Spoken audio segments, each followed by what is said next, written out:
Hello artists, and welcome to day 52 of the epic journey. Today we're going to be doing a little charcoal drawing in response to a question from Kerry Brown in the UK. Kerry asks, please show us how to use light placement to create form, water on an eyeball or on glass, etc.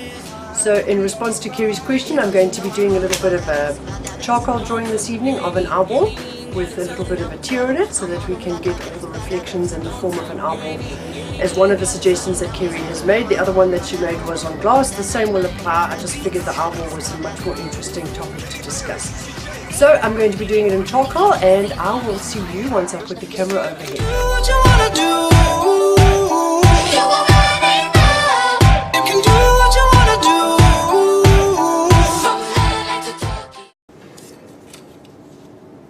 I'm going to run through with you quickly what materials I've got. I've got a couple of sticks of willow charcoal. As you can see, I've also got a sharp knife with which to sharpen these two. This is a charcoal pencil and a white charcoal pencil. I've also got an emery board lying next to me here in case I need to round off or sharpen the edges of the pencils. I've got a tea strainer, and I've got a kneadable eraser in case I need it for something. One of the most valuable pieces of equipment is a damp cloth. Now the damp cloth is because I have charcoal is incredibly messy to work with, so every now and again I'm going to need to wipe my fingers. I've also got a towel next to me here just off camera so that once I've wiped my fingers I can dry my fingers on the towel, otherwise my charcoal is going to become pasty on the paper. Now I'm working with an incredibly fine paper here. It's got almost no tooth whatsoever. It's a Prime Art. It's a Prime Art 120 grams, so it's a little bit on the light side for my liking, but I got it because I liked the fact that there was little or no tooth on it. Okay, so what I'm first going to do, I'll show you why I've got the tea strainer here, is because there's two ways that we can approach this. We can either draw our very dark values and our mid values and leave our high values or light values to be the white paper, or we can tone this paper completely in a mid-tone, and then we draw our dark values and draw our light values. So that's the way I'm going to be doing it now. I'm going to tone the paper completely by just spreading evenly charcoal all over it. Once I've done that, I will fix it and then I will start drawing. So this is where the tea strainer comes in handy, because you can actually sit and crush charcoal, or you can just rub it on a tea strainer or something abrasive and create this charcoal dust, and you start working in little circles. Now the reason you start working in little circles and not rubbing horizontally across the paper is because you don't want to create lines. Little circles like this can be rubbed with constant rubbing, almost disappear, so you don't see a lot of texture in it once I've fixed it. Now when you're doing this, you don't put a lot of pressure on. It's quite gentle. If you put too much pressure on, you can scratch the surface of the paper because these little bits of charcoal are quite gritty. So there is our charcoal toned paper. I'm now going to wipe my hands and fix this with a bit of fixative.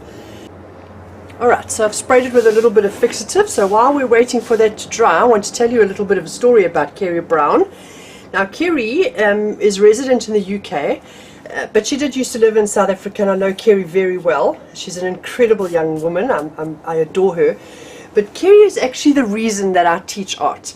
And there's a funny story about Kerry that I'd like to tell you while I was teaching with Kerry in my art classes. But Kerry came to, before I started teaching art classes, Kerry walked into my exhibition stand where I was exhibiting with a couple of other artists, and on my right hand side was an artist named Wendy Beresford. And Wendy, you will have seen if you read the South African Artist magazine. There was an article on Wendy Beresford in issue number 21, I think it was, and Wendy and I were sitting chatting about my desire to teach art, and Wendy had just said to me, Dalene, it will come, it will happen, you will get a sign, I think were the words that she used, and the words weren't even out of her mouth. And Kerry Brown walked into my exhibition stand and walked right up to me and said, do you teach art? And Wendy, without waiting for me to answer, Wendy jumped in and said, yes, she does. So Kerry was my very first art student a couple of years, well, some years ago now, in fact, and I enjoy telling the story about how absolutely defiant Kerry was as a painting student. as an art student. She's recently moved up to the UK and is still incredibly supportive, and we talk on Skype often. So I'm actually quite pleased and honoured to be addressing Kerry's question now in this particular video. Love you, Kerry, love you dearly, and I miss you tons. Now, the funny story that I like to tell about Kerry is how in our very first painting, well, it wasn't the first art lesson, it was the very first painting that Kerry ever did with me in art classes. She was painting a very self-reflective painting where she was purging onto her canvas, and she hadn't painted very much. She had done a lot of drawing and stuff, but she was relatively new to painting. And Kerry wanted to put a river into this painting. It was a sort of a cross between a landscape and a fantasy painting almost. And it was a beautiful painting. And today Kerry says she doesn't like it one little bit, but it was a lovely painting, and it served a very good purpose to teach Kerry what she needed to learn at the time. But Kerry wanted to put a river into her painting, and I didn't want her to do it. I thought she was going to spoil it.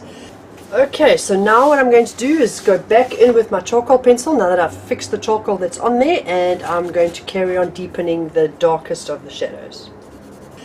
And I made no bones about the fact that I really didn't think she should, and I've tried to strongly discourage her from putting this river into her painting. But she kept insisting, she kept saying, no, it needs an element, and I think it must be a river. And I kept saying, please, Kerry, don't, you're going to spoil it, you know. And she insisted, till eventually I said, okay, look, do the river, but do yourself a favor, please, and investigate first, you know. Don't just try and paint it out of your head. Investigate this river first, do some research, take some photographs, go and spend some time sitting next to rivers so that you can achieve what it is that you're wanting to achieve. If you just try and wing it off the top of your head, you're possibly not going to do a very good job of it. Anyway, after a little bit of arguing with Kerry about whether or not she should even do a river, I had then conceded that, okay, if she really wants to do a river, she's the artist, she must go ahead and do her river. And I suppose Kerry decided that she wasn't going to argue with me any longer, but that she didn't even agree with my suggestion of waiting. So she said, okay, great, go put the kettle on and I will, you know, sit and have a cup of tea and we'll think about it. So I did. I walked off, I went and put the kettle on, I turned my back on Kerry for 5 minutes, and what did she do? She painted the river in while I wasn't looking. Well, we laughed and laughed and laughed. It was extremely funny because she then labelled herself as my most defiant art student.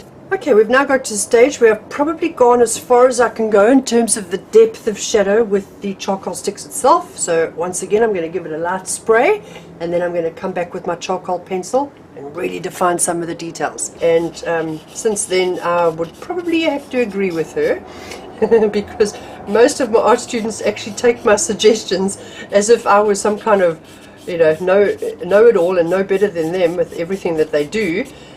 Which is all very flattering, I must say, but I admired Kerry so much in her steadfastness, knowing what she wanted, and she just did it despite the fact that her all-knowing, say in inverted commas, art teacher was strongly disagreeing with her. And she did it, and you know what? It worked out beautifully. The river looked really, really good. And it fitted beautifully in the painting, and it was, you know, I helped a little bit with a few techniques and things to show her how to do it. But I came back from having put the kettle on to make tea, and there the river was, and I was like, Kerry, what have you done? And it looked amazing, I must say.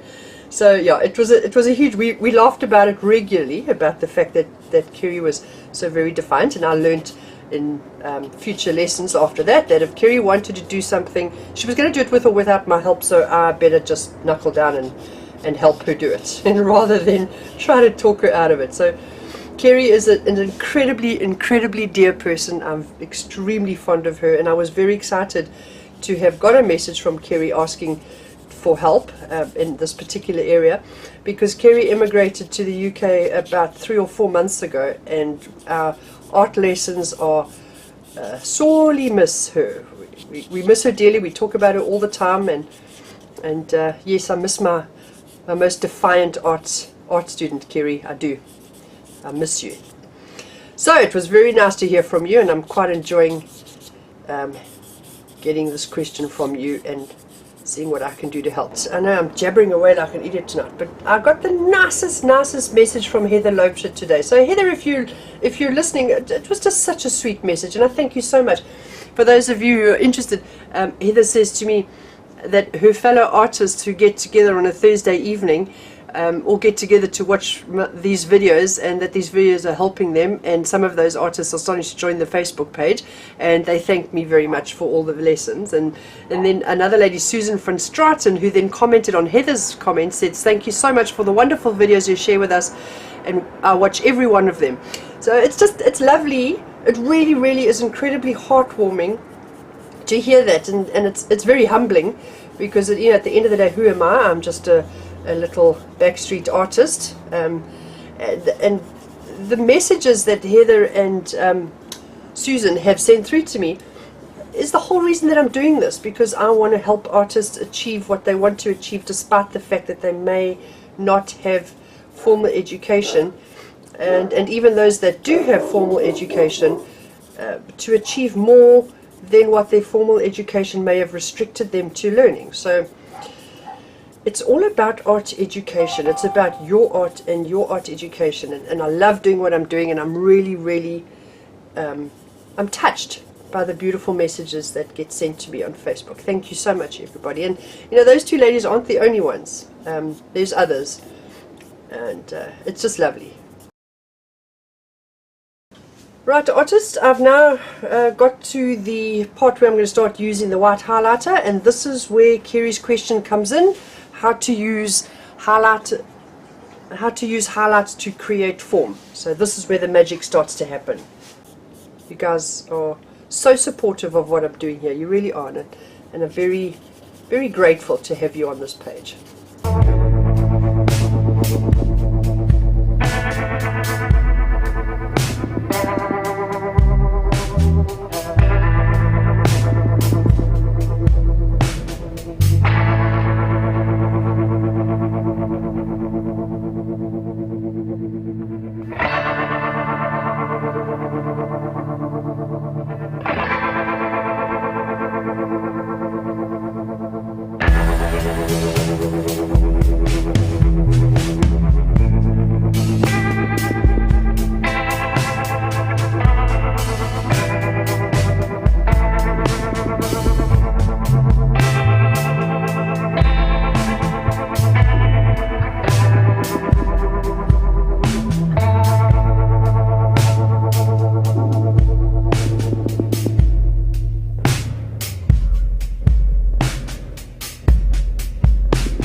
to answer your question, yes, this is an incredibly good way to make your eyeball look lovely and damp, and this is why I added some tears to show some wetness to the eyeball. It's lovely to show really, really strong highlights and something reflective like an eyeball, or as Kerry said in her question, possibly even a glass. It would be exactly the same procedure, and a glass is what you're doing here. And if you guys refer back to a tutorial that I did some weeks ago regarding form, it was one of the principles and elements of art where we discussed creating form. First we did shape and then we did form, and the difference between shape and form was that form had a lot more tone work in it, so we had low values and high values that gave the object its shape. Well, this drawing that we've done now is effectively that tutorial but on steroids. We've just taken it to a much more detailed look at shape and form and the tone work that goes into creating shape and form. Thank you for giving me the opportunity to show one of the principles of art in practice.